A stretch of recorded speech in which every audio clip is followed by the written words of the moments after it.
Appeal বিভাগের রায়ে জামাত নেতা আজহারুল বেকসুর খালাস, অন্য কোনো মামলা না থাকলে অবিলম্বে মুক্তির আদেশ। 21 আগস্ট গ্রেনেড হামলা মামলা, আসামিদের খালাসের রায়ের বিরুদ্ধে লিভ টু আপিলের শুনানি।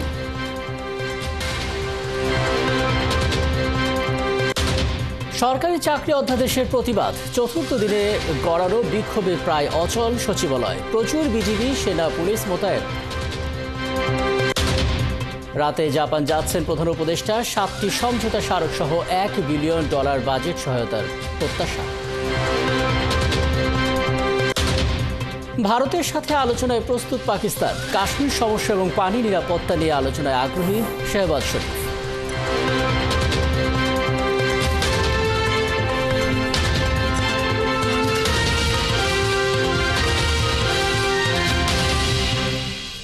স্বাগত সংবাদ সংযোগে, আপনাদের সঙ্গে আছে আমি রাকিব হাসান। প্রধান শিরোনামগুলো শুনছিলেন, এবার বিস্তারিত।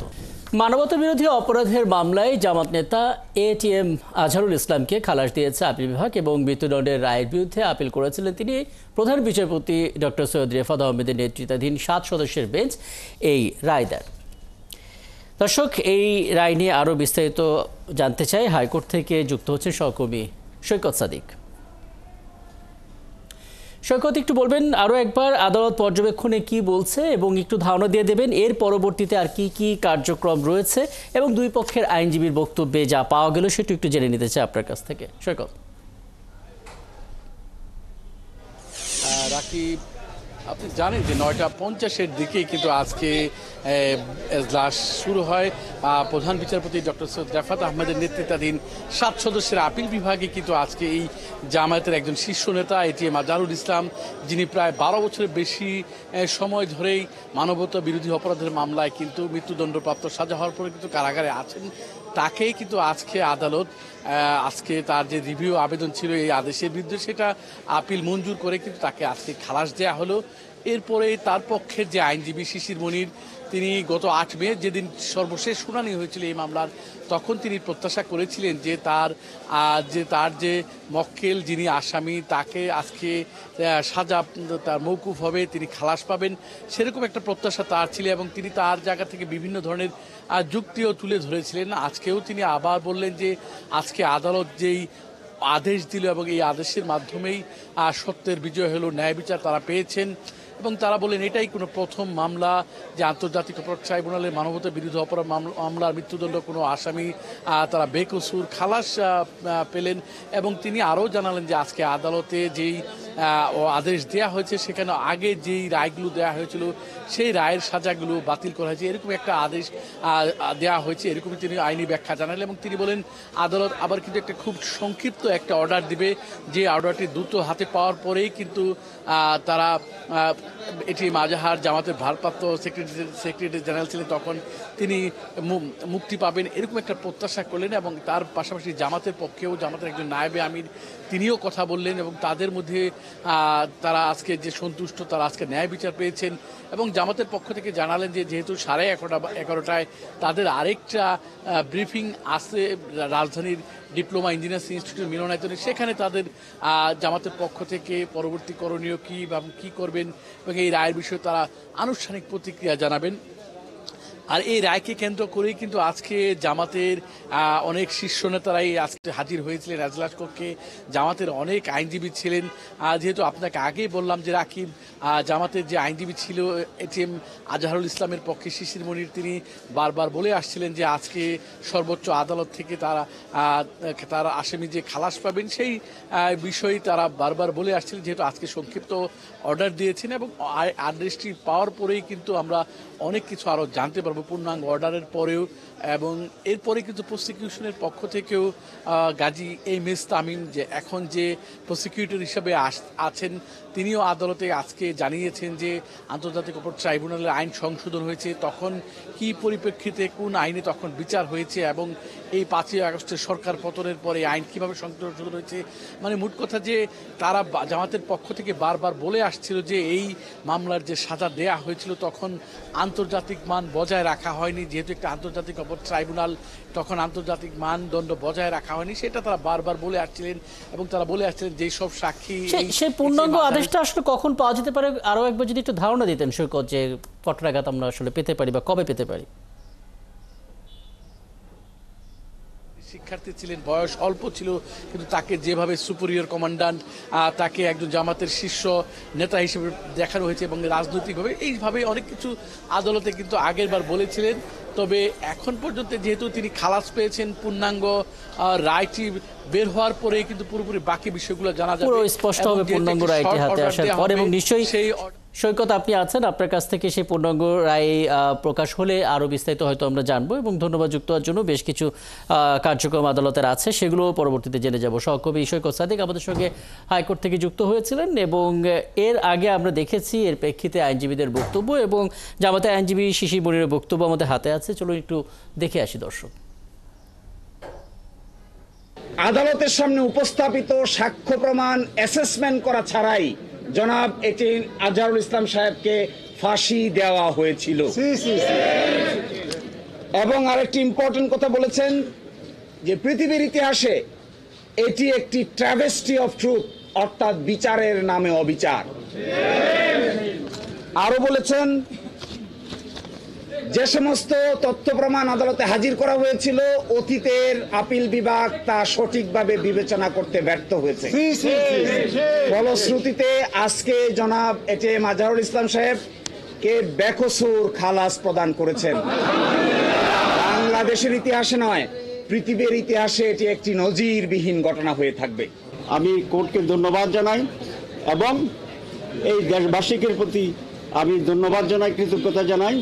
তাদের দীর্ঘ আন্দোলন সংগ্রামের একটি সুস্পষ্ট সুন্দর রেজাল্ট আজকে বেরিয়ে আসছে।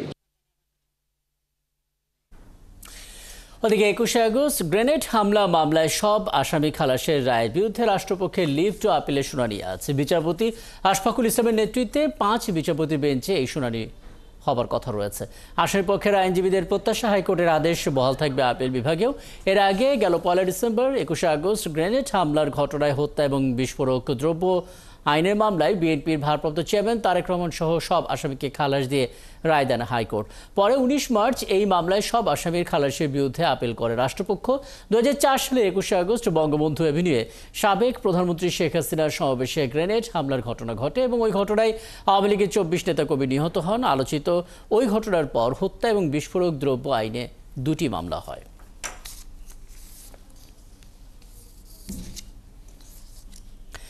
বিএনপি নেতা ইশরাক হোসেনকে ঢাকা দক্ষিণ সিটি কর্পোরেশনের মেয়র হিসেবে শপথ না পড়ানোর রিট খারিজের বিরুদ্ধে লিভ টু আপিলের শুনানি হবার কথা রয়েছে আজ। এর আগে সোমবার আপিল বিভাগে সংশ্লিষ্ট বিভাগে এই আবেদন করা হয়। লিভ টু আপিলে ইশরাক হোসেনকে মেয়র ঘোষণা করা নির্বাচনী ট্রাইব্যুনালের রায় এবং নির্বাচন কমিশনের গেজেটের কার্যকারিতা স্থগিত চাওয়া হয়েছে। গেল 24 মে বিএনপি নেতা ইশরাক হোসেনকে মেয়র হিসেবে শপথ না পড়ানোর নির্দেশনা চেয়ে হাইকোর্টে রিট করা হয়। পরে সেই রিট খারিজ করে দেয় আদালত। সেই আদেশের বিরুদ্ধে লিভ টু আপিলের আবেদন করেন রিটকারী।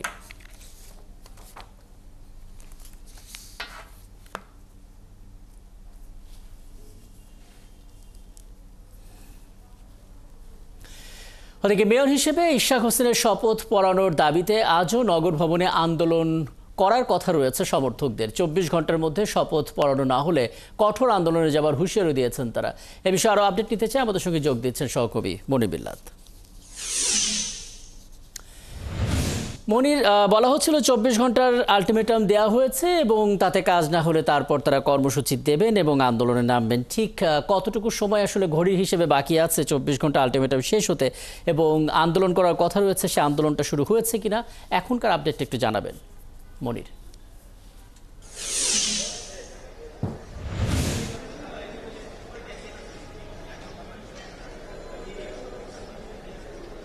দেখুন, গেল সপ্তাহে মূলত ঢাকাবাসীর ব্যানারে আন্দোলনটি হচ্ছিল এবং তাদের একটি আলটিমেটাম ছিল। সেই আলটিমেটামের সময় কিন্তু এর মধ্যে শেষ হয়ে গেছে।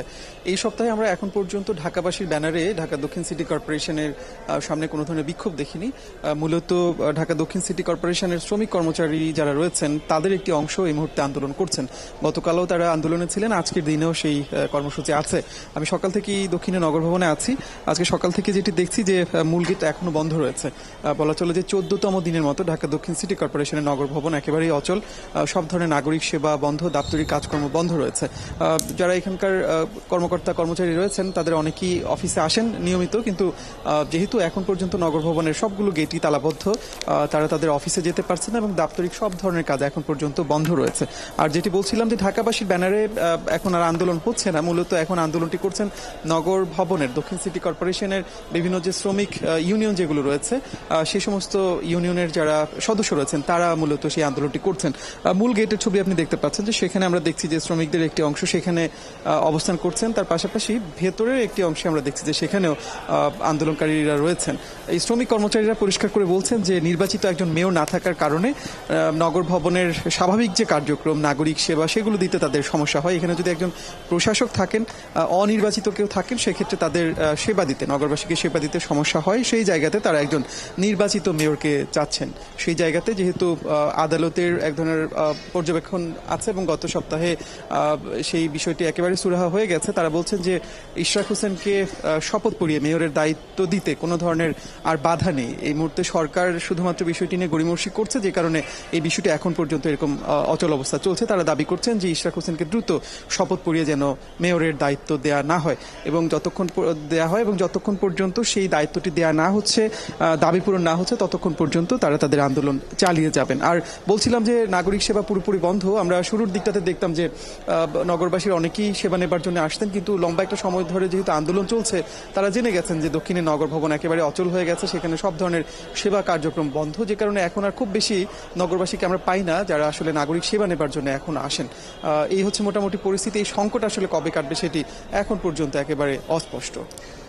অনেক ধন্যবাদ মনির, পুরো বিষয়টা স্পষ্ট করলেন এবং এর পরবর্তীতে যখন আপনার কাছে আসবো তখন আসলে ভোগান্তির ছবিটা একটু জানার চেষ্টা করব, কার্যত বন্ধ থাকার কারণে কী ধরনের নাগরিক ভোগান্তি তৈরি হচ্ছে আসলে। ধন্যবাদ। যুক্ত হওয়ার জন্য সহকর্মী মনির বিল্লাহ ঢাকা দক্ষিণ সিটি কর্পোরেশনের নগর ভবন থেকে যুক্ত হয়েছিলেন। দর্শক, শিরোনামে বলছিলাম সরকারি চাকরি অধ্যাদেশ প্রত্যাহারের দাবিতে চতুর্থ দিনে গড়িয়েছে সচিবালয়ের ভেতরে সেই বিক্ষোভ এবং আজ সচিবালয়ে প্রবেশে কড়া নিরাপত্তা রাখা হয়েছে। বলছিলাম শিরোনামে প্রচুর বিজিবি, প্রচুর সেনা এবং পুলিশ মোতায়েন রয়েছে। আমরা সচিবালয়ের বাইরে সোয়াট টিম মোতায়েনের খবরও পেয়েছি। আমরা আলাপ করতে চাই, আপডেট জানতে চাই সহকর্মী শারমিন নীরা সচিবালয় থেকে যুক্ত হচ্ছেন আমাদের সঙ্গে। নীরা, একটু বলবেন, আসলে অনেক ধরনের কথা শোনা যাচ্ছে। সচিবালয়ের ভেতরে দর্শনার্থীদের ঢুকতে নিষেধও করা হয়েছিল, প্রজ্ঞাপন জারি হয়েছে। সেই প্রজ্ঞাপনের ভাষাটা একটু কী ছিল বলবেন, এবং একই সঙ্গে প্রচুর বিজিপি, সেনা, পুলিশ মোতায়েনের কারণটা কি? কোনো রকমের তথ্য আছে নাকি শুধুমাত্র বিক্ষোভ থেকে নাশকতা যেন না হয় তার জন্য আগে থেকে আসলে ব্যবস্থাপনা নেওয়া হয়েছে? কি দেখছেন আসলে নীরা?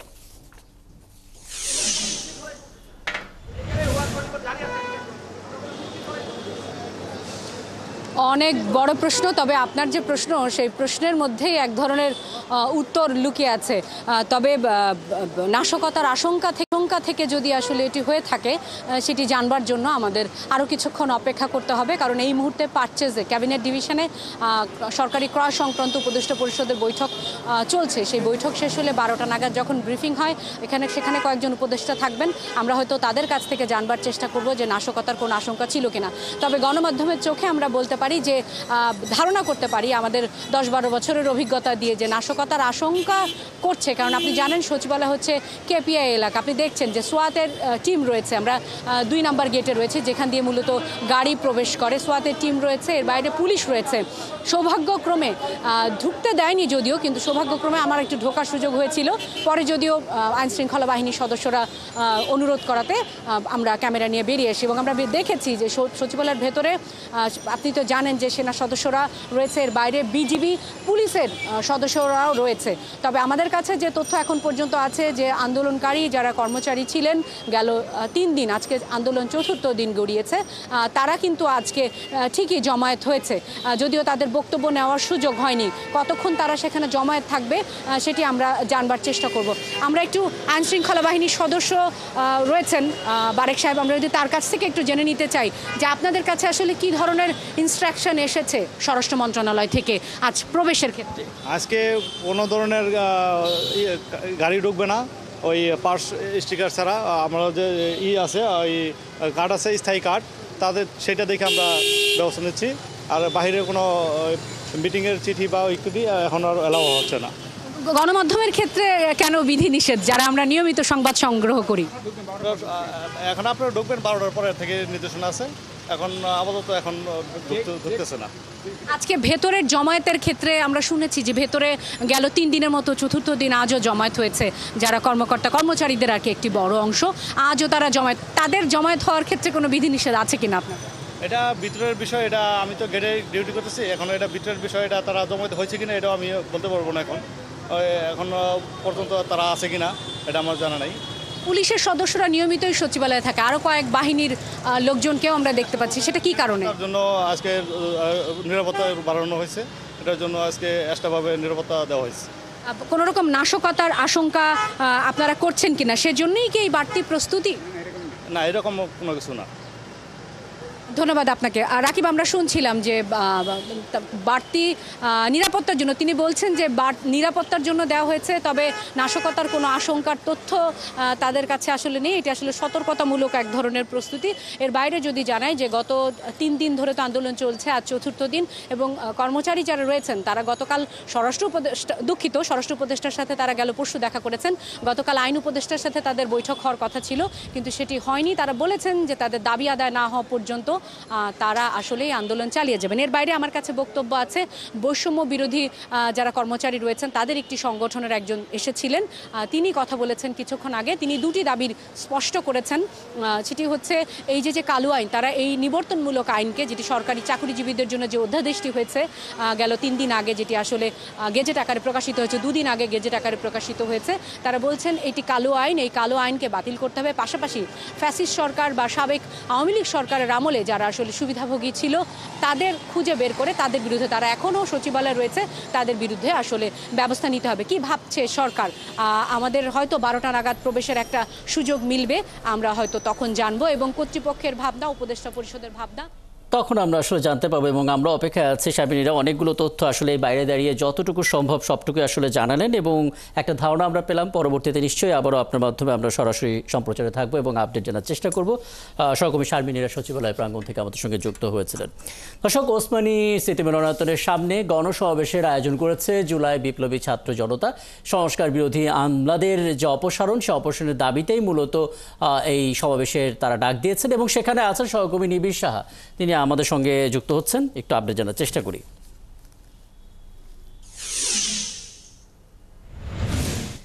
নিবিড়, একটু বলবেন আসলে মূল বক্তব্যটা কি? একটা তো আমরা ধারণা পেয়েছি, মূল বক্তব্যটা একটু বলবেন। জুলাই বিপ্লবী ছাত্র জনতার নেতা কবিরা কি বলছেন, এবং সমাবেশের আয়োজন তারা করছেন, সমাবেশটা শুরু হয়েছে কিনা, এবং এখান থেকে কোনো ধরনের কর্মসূচি আসতে পারে কিনা, সার্বিকভাবে একটু জানাবেন নিবিড়।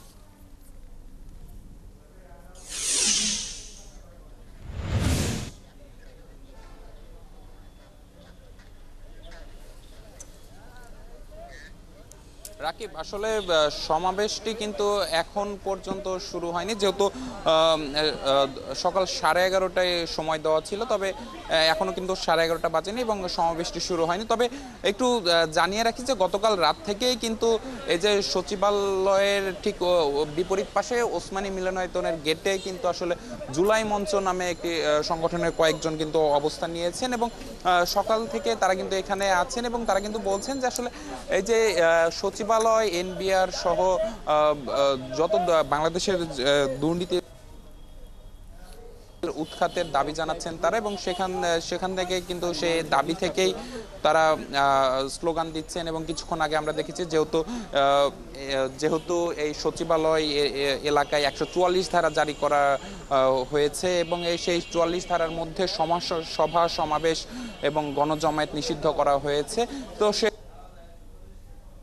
তাদের সাথে কিন্তু আসলে কথা বলা হয়েছে, তাদের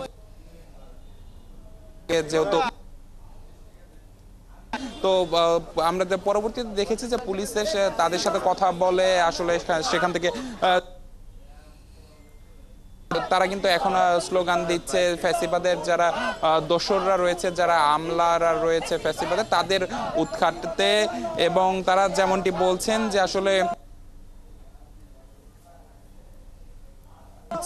সেই অধ্যাদেশের বিরুদ্ধে যারা অবস্থান নিয়েছেন সচিবালয়ের ভেতরে তাদেরকে কিন্তু তারা বলছেন যে আসলে আমলাদের যে অংশটি এই যে অধ্যাদেশের বিরুদ্ধে অবস্থান নিয়েছে তাদেরকে কিন্তু তারা সংস্কার বিরোধী বলছেন, এবং সেই সংস্কার বিরোধীদের উৎখাতের দাবিতে কিন্তু তারা আসলে আজকে এখানে অবস্থান নিয়েছেন। এবং বেলা 11:30টার পরে কিন্তু আসলে গণসমাবেশের ডাক দেয়া হয়েছে এই ছাত্র জনতার পক্ষ থেকে।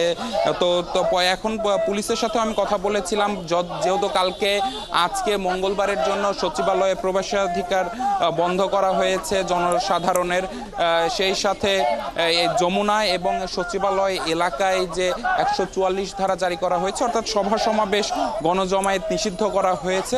তো পুলিশের পক্ষ থেকে যেমনটি জানানো হয়েছে যে এখানে কিন্তু তারা কঠোর অবস্থানে আছেন।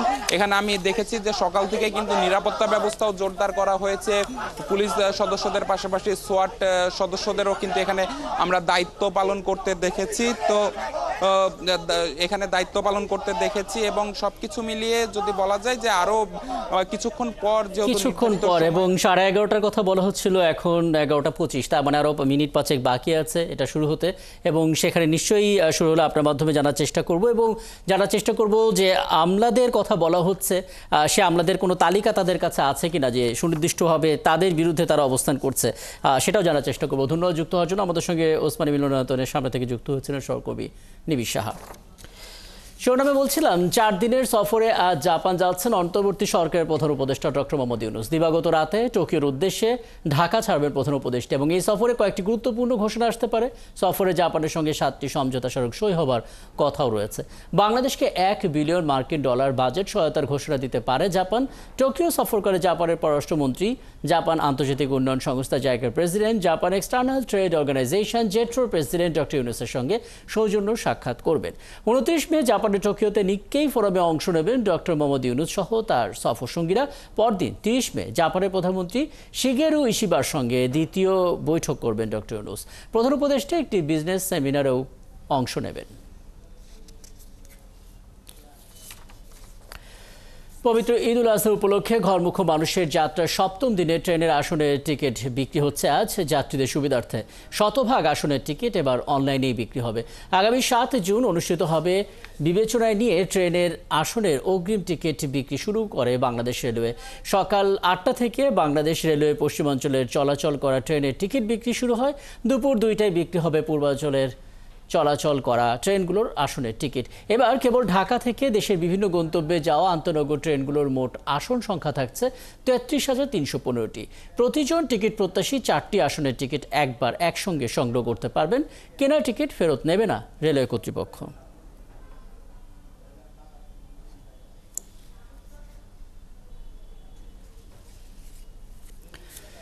চিকিৎসায় অবহেলার অভিযোগে চক্ষু বিজ্ঞান ইনস্টিটিউটে চিকিৎসাধীন জুলাই আন্দোলনে আহত 4 জনের বিষ পানের ঘটনা ঘটেছে। রোববার বেলা 1:30টায় হাসপাতালের পরিচালক এবং জুলাই ফাউন্ডেশনের একটি বৈঠক চলাকালে সেখান থেকে বেরিয়ে তারা বিষ পান করেন। পরে তাদের সৌদি হাসপাতালে ভর্তি করা হয়। সৌদি হাসপাতালের চিকিৎসক জানান, তারা গ্রিন টনিক নামে গাছে দেয়ার এক ধরনের ওষুধ পান করেছেন। তাদের সবাই ঝুঁকিমুক্ত আছেন বলেও জানান চিকিৎসকরা। সহকর্মী রাশেদ আনিসের বিশেষ প্রতিবেদন। চক্ষুবিজ্ঞান হাসপাতালের কেবিনগুলোতে চলছে জুলাই আন্দোলনে আহতদের চিকিৎসা, যাদের বেশিরভাগই গেল 7 থেকে 8 মাস ধরে এই হাসপাতালে আছেন। রবিবার বেলা 1:30টার দিকে হাসপাতালের পরিচালকের সাথে জুলাই ফাউন্ডেশনের একটি বৈঠক চলছিল। বৈঠক চলার সময়ই সেখান থেকে বেরিয়ে আহত 4 জনের বিষ পানের কথা চাউর হয়। আহতদের দাবি, তাদের অনেকেই দৃষ্টিশক্তি হারিয়েছেন, অনেকেই মানসিক সমস্যায় ভুগছেন, কিন্তু তাদের চিকিৎসায় কেউ আন্তরিক নন। ওরা হয়তোবা নিজের মেন্টালিটিটা আর মেনে নিতে পারছে না। আমাদের এই দেশে ট্রিটমেন্ট নাই, কিন্তু বাইরের দেশে তো উন্নত মানের ট্রিটমেন্ট আছে। ওনারা বলছিল আমাদের এই ডাক্তাররা সিঙ্গাপুরের টিম যদি দেখে বলে কারো চিকিৎসা প্রয়োজন তাহলে আমরা রেফার করে দিব, কিন্তু এই রেফারটা করার পরেও আমাকে কেন বিদেশ পাঠানো হচ্ছে না? একজন কিন্তু তাকে সিঙ্গাপুর পাঠানো হয়েছিল, আরেকজনের যে বিষয়টা আমি যতদূর শুনেছি সে হচ্ছে তার দুই চোখেরই ভীষণ বেশ ভালো আর কি। কেন এই প্রাণঘাতী সিদ্ধান্ত? সোমবার সোহরাওয়ার্দী হাসপাতালে চিকিৎসাধীন 4 জন গণমাধ্যমকে জানান অভিযোগের সবকিছু। 10 মাস সময় দিয়ে দিছি, এর মধ্যে কিছুই করতে পারেন না। আজকের মধ্যে আমাদের সিদ্ধান্ত দিতে হবে আর আজকের মধ্যে সব কিছু করতে হবে। তখন খায়ের স্যার বলে আই ডোন্ট কেয়ার। রাগের কারণে বের হয়ে এসে মনে করেন আমরা সবাই বিষ পান করি। এই যে আমাদের বিপ্লবী সরকার বসাইছে, এই সরকার আমাদের নিশ্চিত করতে পারছে না চিকিৎসা। এখন যদি আমার দুনো চোখ নষ্ট হয়ে যায় তাহলে আমার মাকে কে দেখবে আর আমাকে বা কে দেখবে? মিডিয়া সিম্প্যাথি নিয়ে তারা হচ্ছে তাদের রাজনৈতিক দল গঠন করা নিয়ে মগ্ন আছে। জুলাই ফাউন্ডেশনের কর্মকর্তাদের সাথে পরিচালকের একটি বৈঠক হচ্ছিল, তারাও সেখানে ছিলেন এবং সেখান থেকে তারা কিন্তু বের হয়ে এই জায়গাটিতে অবস্থান নেন 1:30টার দিকে, গতকাল দুপুর 1:30টার দিকে, এবং ঠিক তারপর মুহূর্তে কিন্তু তারা সেই অনাকাঙ্ক্ষিত ঘটনাটি ঘটে। সিসিটিভি ফুটেজে দেখা যায় রবিবার দুপুর 1:34 তাদের অসুস্থ অবস্থায় কোলে তুলে নিয়ে যাওয়া হচ্ছে। মিনিট খানেক পরই তাদের গাড়িতে তুলতে দেখা যায়। পরে 5 মিনিটের মধ্যেই গাড়িটি তাদের নিয়ে সোহরাওয়ার্দী হাসপাতালের উদ্দেশ্যে রওনা দেয়। তাদের পান করা বিষের একটি বোতল পাওয়া যায় চক্ষু হাসপাতালে। এই অবস্থায় আমরা লেভেল সারা অবস্থায় আমরা এটার পেয়েছি। স্টোমাক ওয়াশ করতে হয়নি, তারা আলহামদুলিল্লাহ ভালো আছে। জাতীয় চক্ষু বিজ্ঞান ইনস্টিটিউটের পরিচালক বলছেন মানসিক অবসাদ থেকে এমনটা ঘটতে পারে, তবে তাদের সর্বোচ্চ চিকিৎসাই দেয়া হচ্ছে। যে 4 জন এই ঘটনাটা ঘটায় তাদের মধ্যে 3 জন কিন্তু 2 দিন আগে তারা হাসপাতালে ভর্তি হয়েছে আবার নতুন করে। এদের মধ্যে একজন সিঙ্গাপুর থেকে চিকিৎসা নিয়ে আসছে 2 মাস আগে। সিঙ্গাপুরের ডাক্তার বলছে যে তার চোখের ব্যাপারে সিঙ্গাপুর থেকে আর করণীয় কিছু নাই, কিন্তু তারা একটা মানসিক ট্রমার মধ্যে দিয়ে যাচ্ছে। এই ধরনের রোগীদের একটা মানসিক ট্রমার মধ্যে থাকে। সোহরাওয়ার্দী হাসপাতালের চিকিৎসক জানান তারা গ্রিন টনিক নামের গাছের ফলন বৃদ্ধিতে ব্যবহৃত এক ধরনের ওষুধ পান করেছেন, ফলে তাদের শরীরে তেমন বিষক্রিয়া ছড়ায়নি, পাকস্থলীও ওয়াশ করতে হয়নি। উদ্ভিদের বৃদ্ধি বা উদ্ভিদের মানে এগ্রিকালচার জাতীয় ইউজ করা এরকম কোনো কিছু একটা। ওষুধটার নাম কি গ্রিন টনিক? ছবিটা পাইছিলাম, ওই ছবিটা ওইটাই পাইছিলাম। সিসিটিভির এই ছবিতে সোমবার দুপুরে আবারও তাদের চক্ষু বিজ্ঞান হাসপাতালে ঢুকতে দেখা যায়। বেলা 1:28 আরেক ছবিতে দেখা যায় তাদের বাঘ বিতণ্ডার দৃশ্য। পরে একজন অসুস্থ হয়ে গেলে দুপুর 1:36 তাকে হুইল চেয়ারে করে নিয়ে যেতে দেখা যায়। চক্ষু বিজ্ঞানের পরিচালকের অভিযোগ অন্যান্য জুলাই আহতরা তাদের এমন কর্মকাণ্ডে বিরক্ত। যে রোগীরা চিকিৎসা নিচ্ছেন অধিকাংশ রোগীরা হচ্ছে তাদের যে এই 4 জনের অ্যাক্টিভিটিসকে তারা সমর্থন করতেছেন না। রাশেদ আনিস, 71, ঢাকা। কুড়িগ্রামের শিল্পকলা একাডেমি চত্বরের উন্মুক্ত মঞ্চে 3 দিন ব্যাপী বৈশাখী লোকনাট্য উৎসব শুরু হয়েছে। কুড়িগ্রাম শিল্পকলা একাডেমি আয়োজিত উৎসবে অঞ্চলের ইতিহাস, ঐতিহ্য, লোককাহিনী নিয়ে বিভিন্ন নাটক পরিবেশিত হয়। উৎসবে দর্শক সমাগম ছিল চোখে পড়ার মতো। রাজু মোস্তাফিজের পাঠানো তথ্য এবং ছবিতে বিস্তারিত।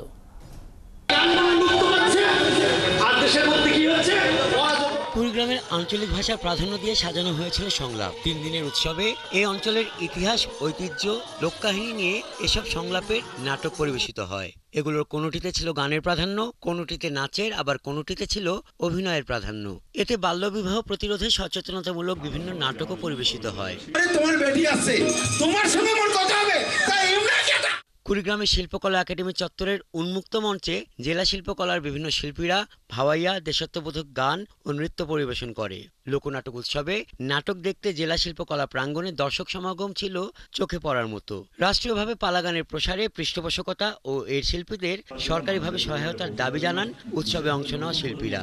প্রাচীন এই লোকসঙ্গীত যারা গাইতেছে তাদের যদি সরকারিভাবে একটু পৃষ্ঠপোষকতা দেওয়া হতো, কিংবা এরকম শিল্পকলা একাডেমির মাধ্যমে বছরে কয়েকবার প্রোগ্রামগুলো হতো, জনসাধারণের কাছে পৌঁছে দেওয়া যেত, কারণ এই গানগুলো তো হারিয়ে যাবে। এরকম আয়োজন আমরা প্রতি বছর বা প্রতি সময় আমরা চাই।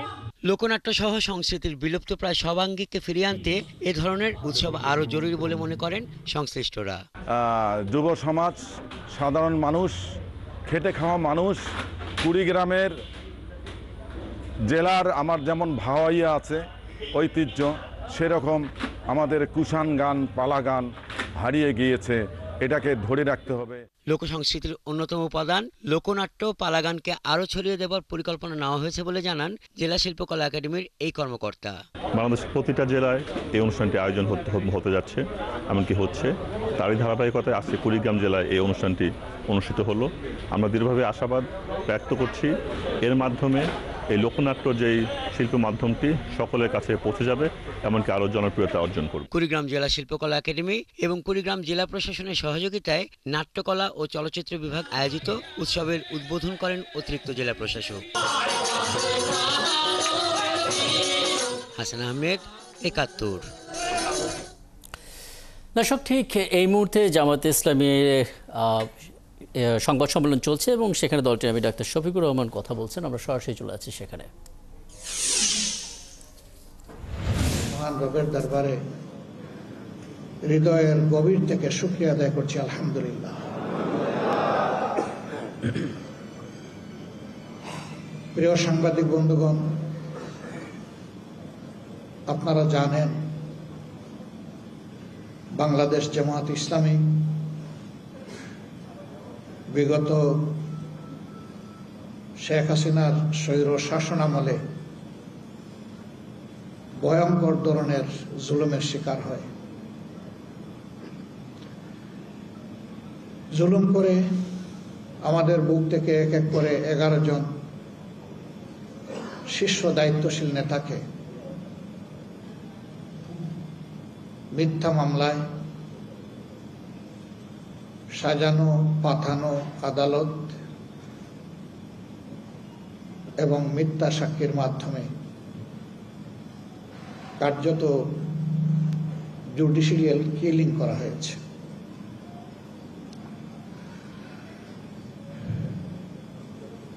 যে জায়গায় বসে আজকে আমি কথা বলছি,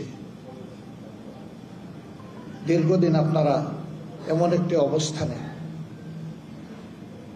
যাদেরকে বসতে দেখেছেন, যাদের মুখের কথা শুনেছেন, কার্যত তাদের একজন ছাড়া দুনিয়া থেকে সবাইকে নির্মমভাবে বিদায় করে দেওয়া হয়েছে। আমি সেই সমস্ত পরম শ্রদ্ধেয় নেতৃবৃন্দ এবং তাদের যে সমস্ত সহকর্মীদেরকে অন্যায়ের প্রতিবাদ করায় নির্মমভাবে খুন করা হয়েছে, মহান রবের দরবারে কাতর কণ্ঠে তাদের জন্য আমি শাহাদতের সর্বোচ্চ দরজা আমি কামনা করছি। তার পাশাপাশি স্বৈর শাসন আমলে বিভিন্ন রাজনৈতিক ধর্মীয় সংগঠনের, সামাজিক সংগঠনের, মিডিয়ার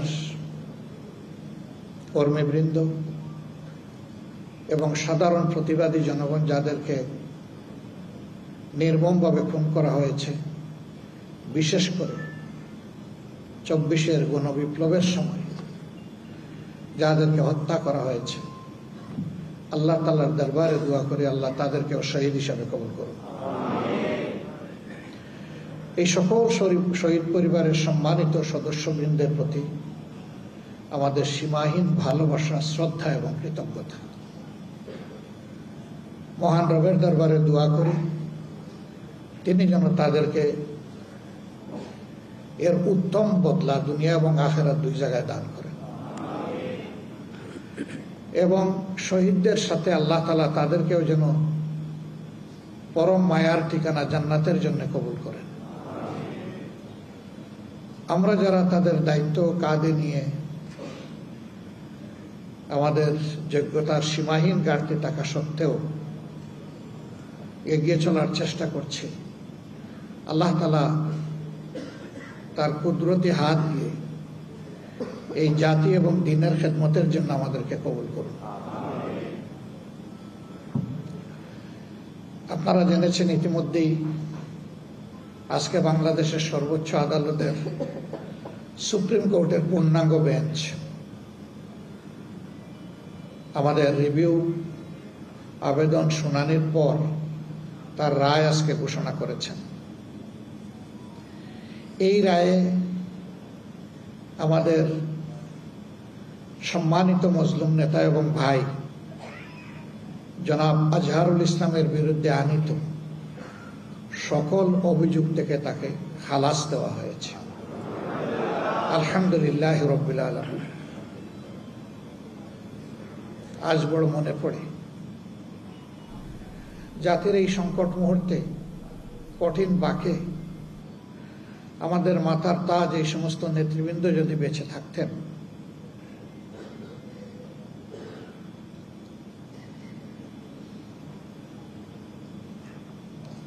তারা তাদের প্রজ্ঞা, দূরদর্শিতা, অভিজ্ঞতা দিয়ে এই জাতিকে পথ দেখাতে পারতেন। ক্যাঙ্গারু কোর্ট এইভাবে এক একজন করে যাদেরকে বিদায় দিয়েছে, দুনিয়ার কেউ আর তাদেরকে আমাদের কাছে ফিরিয়ে দিতে পারবে না। কিন্তু তাদের স্মৃতি এবং কর্ম, তাদের পুরা অবদান এই জাতির জন্য, আল্লাহর দ্বীনের জন্য অম্লান থাকবে এবং বারবার ফিরে আসবে ইনশাআল্লাহ। তারা বেঁচে থাকলে এই জাতিকে সততা, দক্ষতার সাথে সেবা দিতেন এবং রাজনীতিতে অনেক গুণগত পরিবর্তন আসত। মহান আল্লাহ তাআলার দরবারে দোয়া করি, আল্লাহ তাআলা তার এই সমস্ত নেক বান্দাদের ঘাটতি যেন আমাদেরকে পূরণ করে দেন।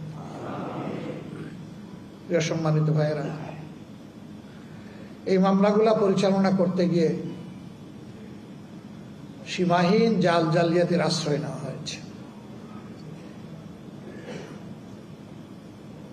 কিভাবে আশ্রয় নেওয়া হয়েছে? এককালীন প্রধান বিচারপতি এস.কে. সিনহা তার লেখা নিজের বইয়ে তিনি তার অপরাধ স্বীকার করে নিয়ে তা তুলে ধরেছেন। কিভাবে বিচার নয়, পরিকল্পনা মাফিক ঠান্ডা মাথায় এই নেতৃবৃন্দকে খুন করতে হবে তার ছক বিচার বিভাগ এবং সরকার মিলে তৈরি করেছিলেন। এর পাশাপাশি এমন পরিবেশ বাংলাদেশে সৃষ্টি করা হয়েছিল যে এই পরিবেশে অন্যায়ের বিরুদ্ধে প্রতিবাদ করার সামান্য কোনো সুযোগ রাখা হয়নি। আপনারা দেখেছেন এক একটা রায় হয়েছে, বাস্তবায়ন হয়েছে। যাকে খুন করা হয়েছে বিচারিক আদালতের মাধ্যমে, তিনি তো আল্লাহর দরবারে চলে গেলেন, কিন্তু পাশাপাশি একই সময়ে পরিবারের সদস্যদের উপর নির্মম কষাঘাত এবং অত্যাচার করা হয়েছে। আমাদের সম্মানিত ভাই এবং নেতা জনাব আব্দুল কাদের মোল্লা, যে রাতে তার ফাঁসি জোর করে কার্যকর করা হলো, সেই রাতে তার বাসায় হামলা করা হলো, তার পরিবারের সদস্যদেরকে নাজেহাল করে শারীরিকভাবে কষ্ট দিয়ে তারপরে তাদেরকে জেলে পুরে দেওয়া হলো।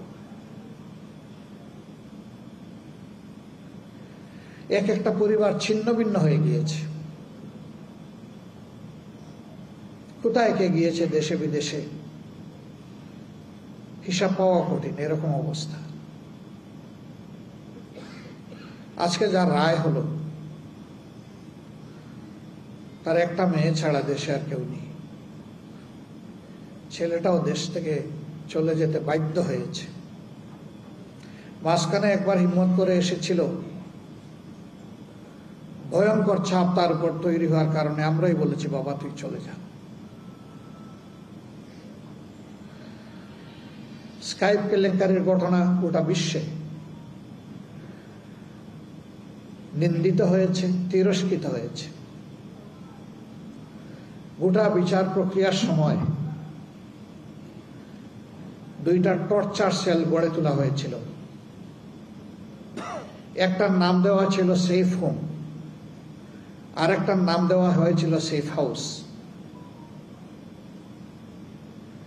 সেফ হোমে ভিকটিম নেতৃবৃন্দকে নিয়ে নাজেহাল করা হতো।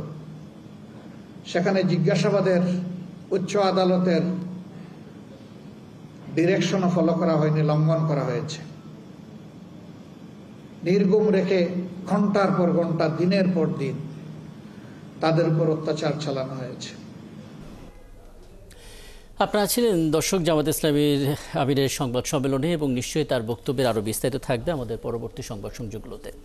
চলছে সংবাদ সংযোগ, সরাসরি সংবাদ অনুষ্ঠান দেখতে চোখ রাখুন ৭১ ফেসবুক পেজ এবং সাবস্ক্রাইব করুন ৭১ ইউটিউব চ্যানেল। থাকুন ৭১-এর সাথে।